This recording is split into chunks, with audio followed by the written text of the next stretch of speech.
Bonjour, c'est Christian de Learn French Fun pour t'aider à apprendre le français.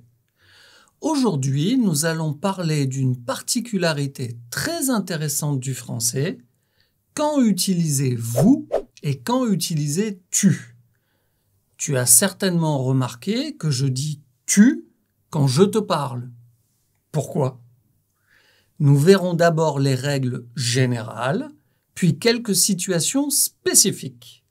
Ensuite, je te donnerai des conseils pratiques pour ne pas te tromper.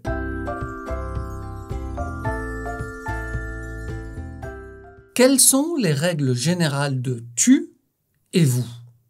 Le tu est utilisé pour les situations informelles, avec des amis ou la famille. Mais alors, pourquoi est-ce que je dis tu quand je te parle?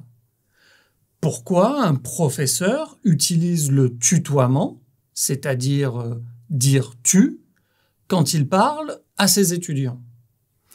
Eh bien, selon moi, dire tu aux étudiants permet de créer un environnement plus décontracté, plus cool, plus accessible. Il n'y a pas le professeur ici et l'étudiant ici, mais une égalité entre les deux. Comme ça, l'ambiance d'apprentissage va être plus conviviale, plus détendue.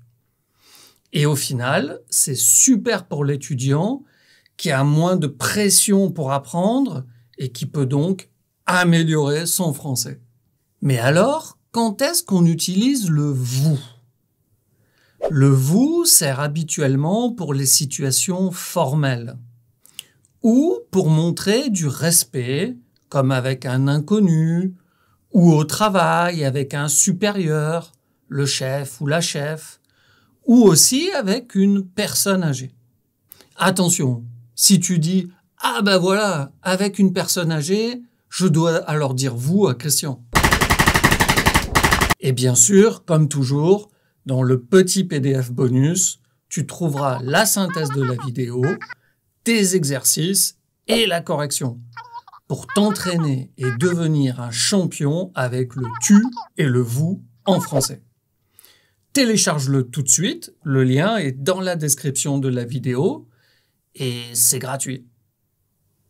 Choisir entre tu et vous, quand on parle français, ça peut paraître quelque chose qui n'est pas très important.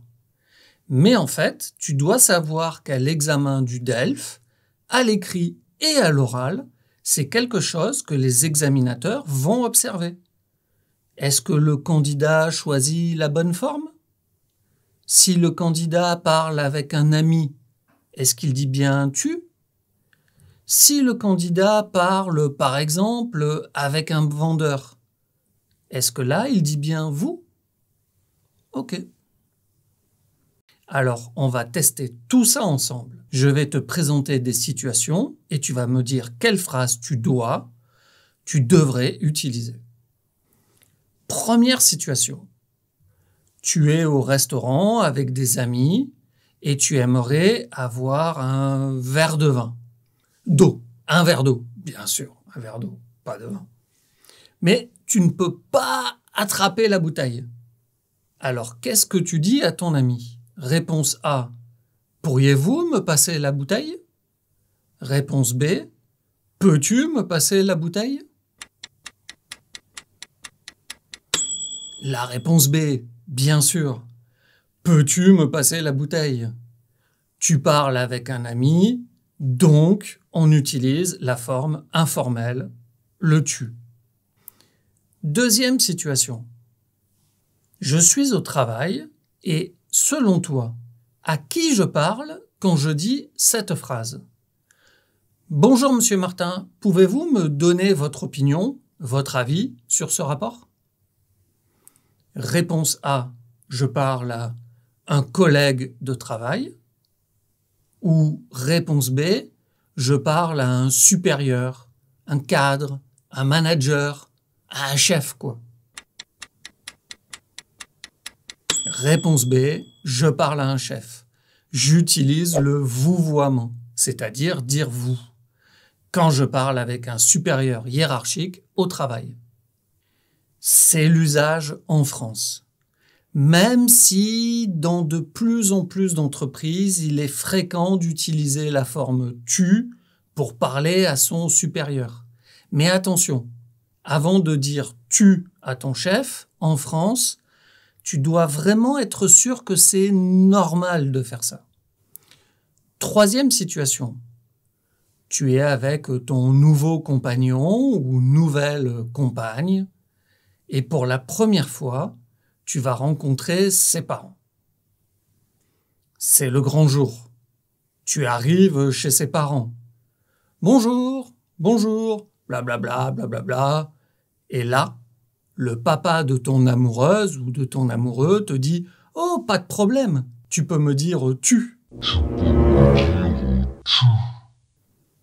Plus tard, quand tu vas parler au papa, ta prochaine question va être « Ah, vous êtes allé en Grèce cet été? C'était bien ?» B. Tu as aimé les vacances en Grèce cet été? Ou réponse C. Et la Grèce cet été, c'était comment? Ben oui, très probablement réponse C. On t'a dit que tu pouvais dire tu, mais ouais. Parfois, c'est super difficile de dire tu à quelqu'un. Et dans ces moments-là, on est très fort avec la langue française pour faire des phrases sans dire vous ni tu. Ça t'est déjà arrivé de vivre des situations comme celle-là? Raconte-moi dans les commentaires, je suis vraiment curieux de savoir. Quelques conseils pratiques sur le tu et le vous en français. Tout d'abord, des conseils pour choisir si tu dois dire tu ou vous. Je te rappelle, tu dans les situations informelles et vous dans les situations formelles. Ok, c'est bien, mais comment on fait quand on a un doute? Quand on ne sait pas bien si on est dans une situation informelle ou formelle? Guys? Over here. Have a seat, son.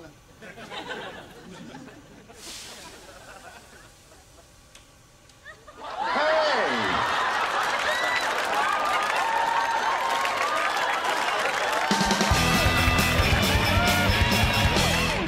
Il va être très difficile pour Chandler, après ça, de choisir entre tu et vous pour parler à son beau-père.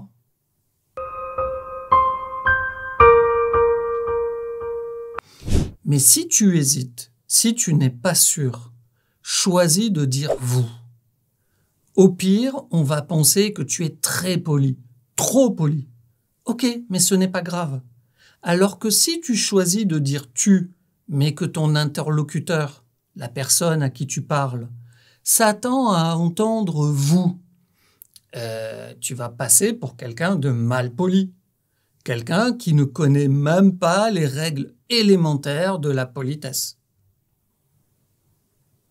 Et tu dois aussi savoir qu'il existe des exceptions et des nuances dans le choix de tu et vous.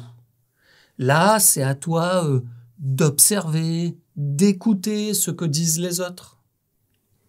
Tu travailles dans une start-up avec ambiance smoothie à la fraise et baby-foot. C'est très probable que tout le monde dise tu. Mais écoute, observe, pour être sûr et ne pas faire de faux pas. Mais ce qui est sûr, c'est que le jour de ton examen de français, tu pour les situations informelles et vous pour les situations formelles. N'oublie pas ces conseils tout simples. Et télécharge le PDF bonus pour t'entraîner avec des exercices et la correction. Ça va beaucoup t'aider. Tu as aimé la vidéo? Mets un like, abonne-toi à la chaîne et puis partage ton expérience avec tu et vous en français dans les commentaires. Je te remercie d'avoir regardé cette vidéo et puis je te dis à très bientôt pour plus de conseils pour apprendre le français.